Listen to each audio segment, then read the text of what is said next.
নমস্কার বন্ধুরা, বং মিডিয়ারে আপনাদের সবাইকে স্বাগত জানাই। আমি ঋত্বিক আপনাদের সঙ্গে আজকে রয়েছি। আজকে ৭ই মে, আজকে ভারতের বিভিন্ন জায়গায় এবং ওয়েস্ট বেঙ্গলের বিভিন্ন জায়গায় কিন্তু মক ড্রিল টেস্ট হতে চলেছে। আজকে আমরা দেখে নেব এর কতটা জরুরি, কতটা ইম্পর্টেন্স আছে, কতটা ফেক, এটাকে অনেকেই ফেক বলছে বা কোনো দরকার নেই, ভ্যালুলেস, অনেকেই হালকাভাবে নিচ্ছে। তো আজকে এই নিয়ে আলোচনা করব। আর তার আগেই বলবো অবশ্যই আমাদের চ্যানেলটিকে সাবস্ক্রাইব, লাইক, শেয়ার করতে ভুলবেন না। আর আগেই জানিয়ে রাখি, আমি কিন্তু একজন এক্স এনসিসি ক্যাডেট। তো আমি জানি এর গুরুত্ব কতটা রয়েছে এবং সত্যি এই মক ড্রিল টেস্টটা অবশ্যই প্রয়োজনীয় প্রতিটা সাধারণ মানুষের জন্য। আমি নিজে এনসিসি ক্যাম্পের সময় বা আর্মিদের সঙ্গে যখনই ক্যাম্প করেছি তখনই এই জিনিসটার কিন্তু গুরুত্ব আমরা বুঝেছি। আমাদের অনেকভাবে টেস্টও হয়েছিল, আমরা কিন্তু এই গুরুত্ব সম্পর্কে জানি। এবং এই মক ড্রিল টেস্টে কি কি হতে পারে তাই নিয়ে একটা ছোট আলোচনা করবো। এর ভালো দিক, খারাপ দিক, আরো কিভাবে আপগ্রেড করা যেতে পারে, আরো কিভাবে সহজভাবে এটাকে মানুষের কাছে পৌঁছানো যেতে পারে, সেই নিয়ে কিন্তু আজকে আলোচনা করছি। দেখুন, এই মক ড্রিলে কি কি শেখানো হতে পারে। প্রথমেই ধরুন কোনো যুদ্ধ লেগে যেতেই পারে, এয়ার স্ট্রাইক হতেই পারে, সেই জন্য আমাদের কি করণীয়। এয়ার স্ট্রাইক হলেই বা যুদ্ধ লেগে গেলেই কিন্তু আমাদের কাছাকাছি চলে আসলেই কিন্তু সাইরেন বেজে উঠবে। সেটা আমাদের ম্যানুয়াল প্রসেস এখানে দেখিয়েছে যে কেমন ভাবে সাইরেন বেজে উঠবে। এখানে দেখাচ্ছে যেটা হলো এলবোটা মাটিতে টাচ করে শুয়ে পড়া। তো সেখানে যদি কোনোভাবে আগুন লেগে যায় সেখানে কিভাবে নেভানো, ওখানে ডেমো টেস্ট করে দেখি। তো এখানে দেখানো হয়েছে পেট্রোলে আগুন ধরিয়ে, আগুন ধরে উঠেছে, সেটাকে কিভাবে নেভাবো। কাপড়ে ভেজে কাপড় এনে সেটাকে চাপিয়ে দিলে অক্সিজেন সাপ্লাই বন্ধ হয়ে যাবে, আগুন নিভে যাবে, এইভাবে দেখিয়েছে। মানুষ যদি কোনো আহত হয়ে যায়, কোনো বিপদে পড়ে, তাকে কিভাবে নিয়ে যেতে হবে দেখাচ্ছে। কেউ দুজনে মিলে বসে নিয়ে যাচ্ছে, কাউকে কাপড়ের মধ্যে করে স্ট্রেচারে যেমনভাবে নিয়ে যায় ওইভাবে নিয়ে যাচ্ছে, কেউ পিঠে করে নিয়ে যাচ্ছে, অনেক রকমভাবে এখানে দেখিয়েছে। আর এছাড়াও এখানে দেখি যে কোনো মানুষ যদি হুট করে অসুস্থ হয়ে গেল, ব্রিদিং প্রবলেম হচ্ছে, তাকে বুকে প্রেস করে এইভাবে আরো সুস্থ করানো যায়। অনেকভাবে মানুষের কাছে বিভিন্ন জায়গায় গিয়ে কিন্তু এটা বোঝানোর চেষ্টা করছে। এটা সমস্ত সাধারণ মানুষের কিন্তু এই অ্যাওয়ারনেসটা আসা উচিত, সবাইকে কিন্তু এই জিনিসটা সম্পর্কে জানা উচিত।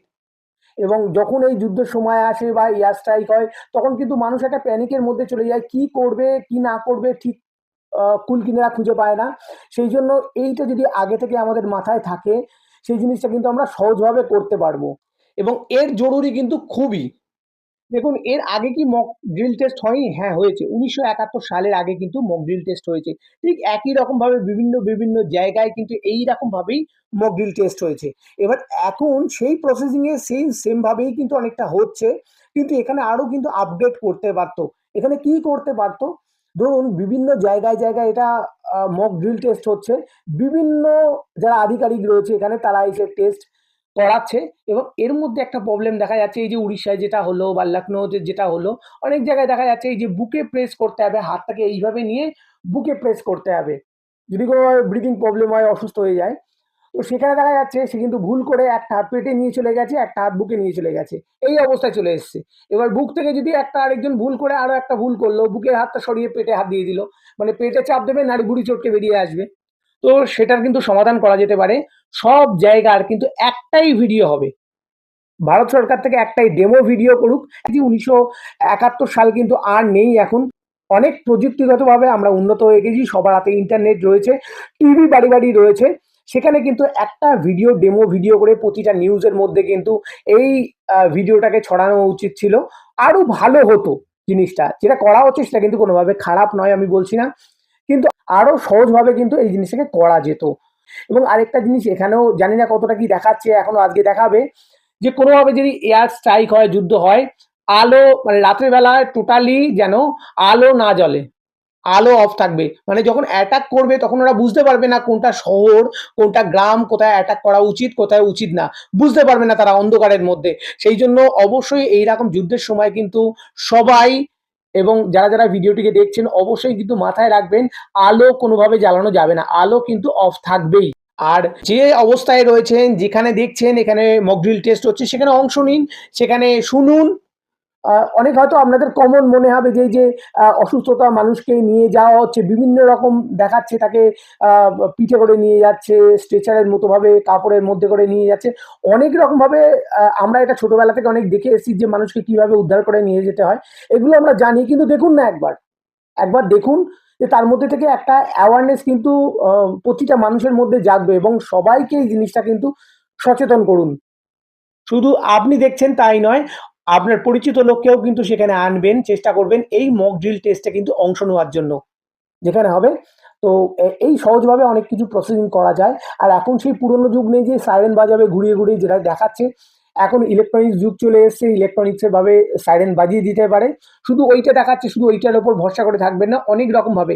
একটা জিনিস মাথায় রাখবেন, তখন কোনোভাবে কিন্তু দিশেহারা হয়ে যাবেন না, উপস্থিত বুদ্ধি কাজ করবে।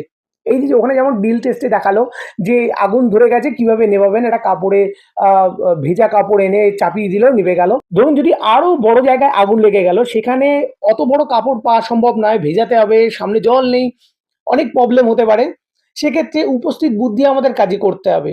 কোনো জায়গায় দেখা যাচ্ছে আগুন ধরে গেছে, সেখানে আমরা নেভানোর কোনো জায়গা নেই, সেখান থেকে যেন কোনো মানুষ না থাকে, সেখান থেকে যেন উদ্ধার করে চলে আসতে পারি, কেউ যেন না থাকে। আর যে কেউ যদি ওখানে থাকে, তাকে উদ্ধার কি করে তাড়াতাড়ি করা যায় সেই ব্যবস্থা আমরা করব। এবং অনেকে বলছে যুদ্ধ হবে না, ফালতু যুদ্ধ নাও হতে পারে। দেখুন, যুদ্ধ হবে কি হবে না সেটা পরের কথা, কিন্তু মানুষের মধ্যে যে এই অ্যাওয়ারনেসটা থাকুক, সেটা থাকাটা খুবই দরকার। মক টেস্ট কিন্তু, এই মক ড্রিল টেস্ট কিন্তু বহুত বছর ধরে হয়নি।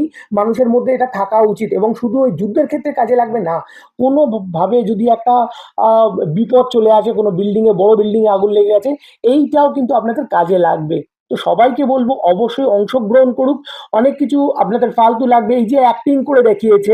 बस बस बस चिंता मत करिए बस बस पहुंच गए Okay, so they are giving the example. এর তো ভাই অ্যাওয়ার্ড পাওয়া উচিত, একটু বেশি করে অ্যাক্টিং দেখিয়ে ফেলেছে। এর ফিল্মফেয়ার অ্যাওয়ার্ড অবশ্যই পাওয়া উচিত। এতটা না দেখালেও পারতো, কিন্তু অতিরঞ্জিত করে দেখালে কি হয়, মানুষের মধ্যে প্যানিক সৃষ্টি হয়, একটা ভয় সৃষ্টি হয়। আর এইটাও সবাই যেন এই জিনিসটাকে, যারা এটাকে টেস্ট করে মানুষের সামনে দেখাচ্ছে, যে আধিকারিকরা রয়েছে, তারা কিন্তু সবার আগে যেন বলে সবাই প্যানিক হবেন না, সচেতন থাকুন, ভয় পাবেন না। এইটা যেন বারবার করে সবাই, এবং প্রতিটা নিউজ চ্যানেল যেন এইভাবে প্রেজেন্ট করে যে কোনোভাবে ভয় পাবেন না, সচেতন থাকুন, যাতে তৎক্ষণাৎ ব্রেনটা কাজ করে। তো আজকের ভিডিওটা এই পর্যন্তই। ভিডিওটিকে ভালো লাগলে অবশ্যই সাবস্ক্রাইব, লাইক, শেয়ার করতে ভুলবেন না। নমস্কার।